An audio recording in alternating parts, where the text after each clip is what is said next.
A fun August fact. More professional baseball players were born in this month than any other. Of the more than 16,000 people who have played in the majors from 1820 to 2009, 1,622 of them have August birthdays. The next two highest months are September and October. August, September, October. If you aspire to be the parent of a professional baseball player, now is the time to have a kid. You're probably wondering, what makes these people born in these three sequential months so good at baseball? Could they have been inspired as children because their parents took them out to the ball game on their birthday? Did they have more time in the day to perfect that swing or that windup because of the late summer sun? Maybe it's the high holy days? As it turns out, the explanation for this curious phenomenon is much simpler and much more interesting. Until 2006, the age cutoff date to sign a child up for Little League Baseball was July 31st. And this cutoff date meant that children born in August, September, and October became the oldest players in their Little League years. Oldest meaning biggest. Oldest meaning strongest. Oldest meaning biggest and strongest and better at baseball than their less mature teammates. And as the best players, they got to play on the best teams. The best teams with the best coaches.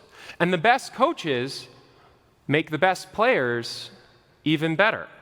And because of this cycle, the kids who just happened to have been born in August were more likely to find themselves in the big leagues trying to hit for the cycle. What we have here is a case of what sociologist Robert Merton calls the Matthew effect, a phenomenon that Malcolm Gladwell popularized in his bestseller Outliers. The name comes from the famous line in the Gospel of Matthew, paraphrased, "The rich get richer and the poor get poorer." Applied in our case, the best youth baseball players in the country, the ones born in August, September, and October, get the best opportunities to get even better. And the next thing you know, they've made the majors. All because of the lucky break of a cutoff date. In Outliers, Malcolm Gladwell highlights the Matthew effect as a demonstration of how random factors, utterly beyond our control, create opportunities in which some of us are more likely to succeed than others. And by illustrating this, Gladwell seeks to undermine the idiosyncratic narratives that we receive of the lives of the most successful among us.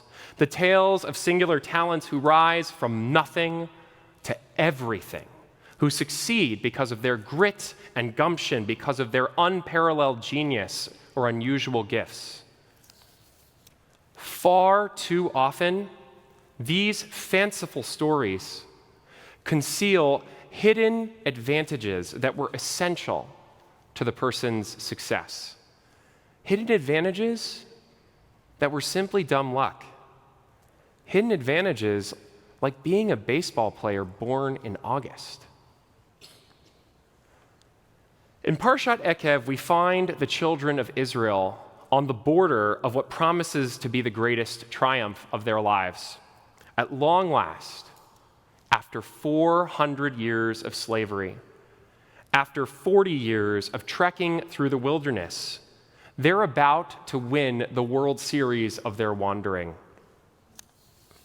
Indeed, One could call our Torah the great, great, great, great granddaddy of all rags to riches success stories, chronicling our journey from the bitter suffering of slavery in Egypt to the sweet success of the land of milk and honey. The Torah tells us many times the reason for our ascendancy. Yado hachazaka uzraro hanetuya, the mighty hand and outstretched arm of God. Because God chose the children of Israel to be a kingdom of priests and a holy nation. Yet for many of us, myself included, the idea that we Jews are uniquely cherished by God is among the most challenging thoughts in our theology. It smacks of conceit. It doesn't feel right. It's even gotten us into trouble. Why were we chosen? What makes us so special? Were we born in August? Let me share a midrash with a paradigm-shifting answer. One day, God and the angels gathered to decide who among the hosts of heaven would represent each of the nations of the world. They chose to assign each nation by casting lots.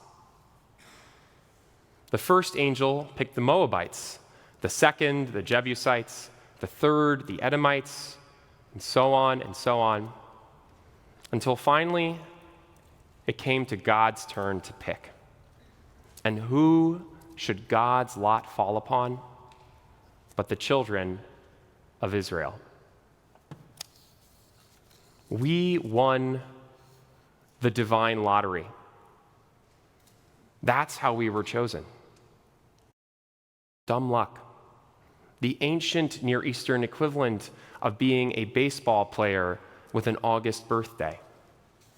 Which is why it is all the more prescient when Moses warns us in this week's Torah portion to not forget the genesis of our good fortune after we reach the promised land. When you have eaten your fill and have built fine houses to live in, and your herds and flocks have multiplied, and your silver and gold have increased, and everything you own has prospered, beware, lest your heart grow haughty, and you forget the eternal, your God, and say to yourselves, Kochi ve'otzem yadi asali et hachayil hazeh. My own power and the might of my own hand have made for me this fortune. E.B. White wrote that luck is not something you can mention in the presence of self-made men. But luck is something that we should be talking about all the time, especially in the presence of so-called self-made men. Because just thinking about luck makes us better people. Studies have shown that simply being prompted to think more about the role of fortune in our successes makes us more generous to others and more willing to give of our time and resources to the common good. When we externalize the causes of our achievements, we realize how much we owe to the world. So as we enter Shabbat, let's think of something we recently accomplished.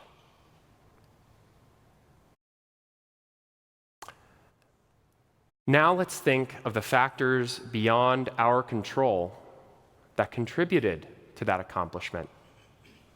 Loving parents, a supportive partner, an outstanding teacher, that job that opened up at just the right moment, living in the most prosperous time in the history of the world, living in the world's most prosperous country, living in our country's most prosperous city, being born just after the cutoff date. In so many ways, we were born on third base. Let us be thankful for our good fortune, and let us say, Amen. Shabbat Shalom.